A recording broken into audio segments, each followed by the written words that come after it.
Inside the Victoria, the air was thick as jelly. It smelled of hot metal and yesterday's fear.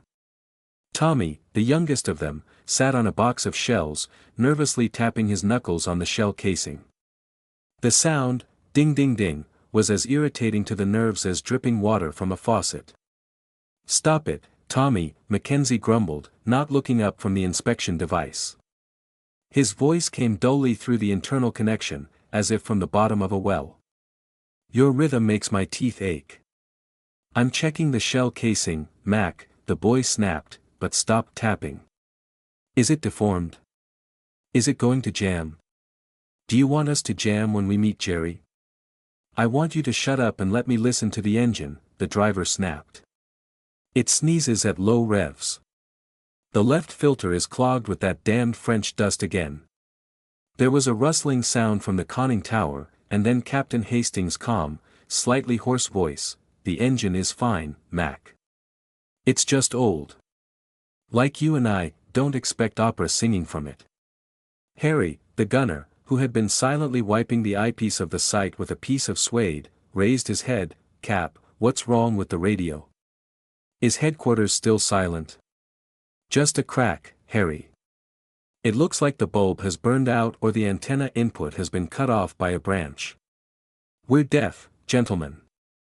Silence fell on the tank. To be deaf in Normandy meant to be dead. Tommy sighed heavily. "My mother said it was beautiful in France," he suddenly said, looking into the void. "You said there were vineyards and girls in polka-dot dresses. All I see are bushes and cows bloated by the sun. We're going to die here, aren't we? No one will even find us in these hedges." "Tommy," Arthur's voice grew firmer, but it still had its fatherly note. "Look at me." The boy looked up at the conning tower. "You're not going to die today. I promised your mother in a letter that I'd have you back by Christmas. And the Hastings don't waste words. But we're alone, sir. We're not alone. We're on the Churchill. That's 40 tons of British stubbornness. And now," Arthur paused, changing his tone to businesslike, "Mac, turn off the engine. Let's listen to the world." The rumble was getting closer. The ground was transmitting vibrations through the steel floor directly to the soles of his boots.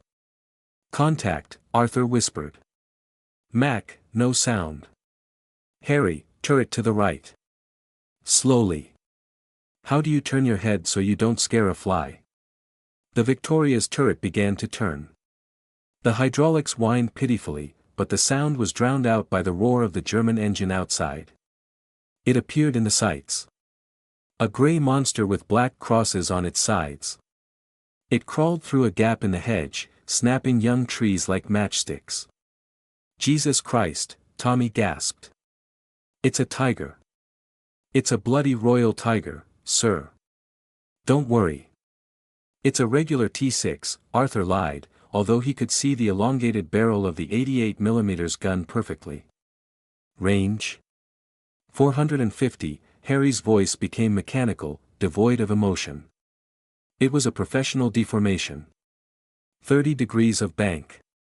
I can put him under the turret, sir. The armor piercing is loaded.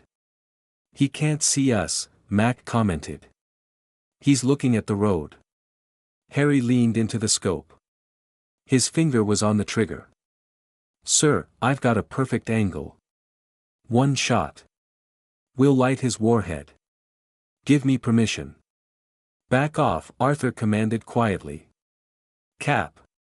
Harry's voice was filled with desperation. "If he turns the turret, we're dead. I've got a shot. Now or never. I said, finger off the trigger." Arthur didn't raise his voice, but in the cramped space of the tank it sounded like a slap. "Look at his escort, Harry. Look closer." Harry squinted. Shadows passed behind the massive carcass of the tank. "Infantry." "Grenadiers," whispered the gunner. "A whole platoon." "That's right," nodded Arthur. "You'll fire. Maybe even pierce through. And in 3 seconds 20 Faust cartridges will turn us into an oven." Do you want to burn alive for the sake of one cross on the barrel? So what do we do? Tommy's voice broke into a squeak. He's turning the turret. He's scanning. We're waiting. He's looking right here. He sees shadows, Tommy. Only shadows. Breathe. Mac, put your foot on the gas. But don't press. Wait for my word. I'm ready, Cap, replied the driver, though his hands on the levers were white with tension. But if we go back, we'll open his belly. We're not going back.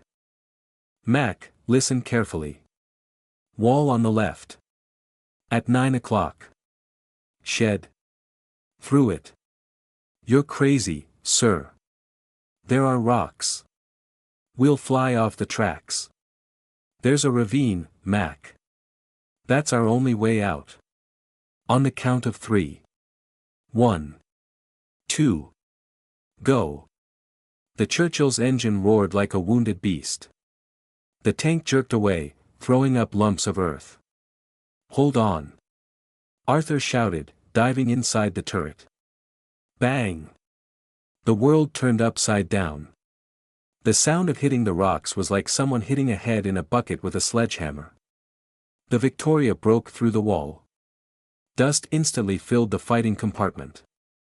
Plaster, some boxes, helmets were falling. Brake! Brake to the left. Arthur shouted through a cough. We're falling. Tommy shouted. The tank tilted its nose down. The ground gave way from under the tracks. The feeling of free fall was the worst thing that could happen in a 40-ton machine. Metal crunched against stones, branches whipped at the armor like whips. A blow. Another blow. The bodies of the crew were thrown onto the instruments. And suddenly, silence.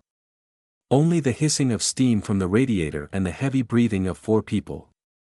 Everyone, alive. Arthur's voice was hoarse. He felt himself. In one piece. I bit my tongue, Harry muttered. Blood. Mac. I'm here, Cap. The levers are jammed, but we're down. We're, damn it, down. Tommy. Arthur turned to the loader. The guy was sitting on the floor, his head in his hands. Tommy. The boy looked up, his eyes white in his grimy face. We escaped. Yes, son, Arthur exhaled slowly, feeling the adrenaline recede, leaving his hands trembling. We played hide-and-seek with them. And we won. Arthur sat on the turret, his legs dangling. Below, by the hot exhaust, Mac and Tommy were heating water in a kettle. It was a surreal picnic in the middle of the war. You know, Cap, Mackenzie handed him a crumpled metal mug. The steam rose into the cool evening air. I thought you were crazy. When they told you to go to the wall. Arthur took the mug, cupping it in his hands to warm his fingers. I thought so too, Mac. But madness is the one thing the Germans don't write in their instructions. They expect logic. And we gave them chaos. Harry climbed onto the armor, holding a piece of biscuit. They're gone. I heard the column moving south. They think we're over the hill somewhere. Let them think. Arthur took a sip. The tea was bitter, strong, and smelled of grease.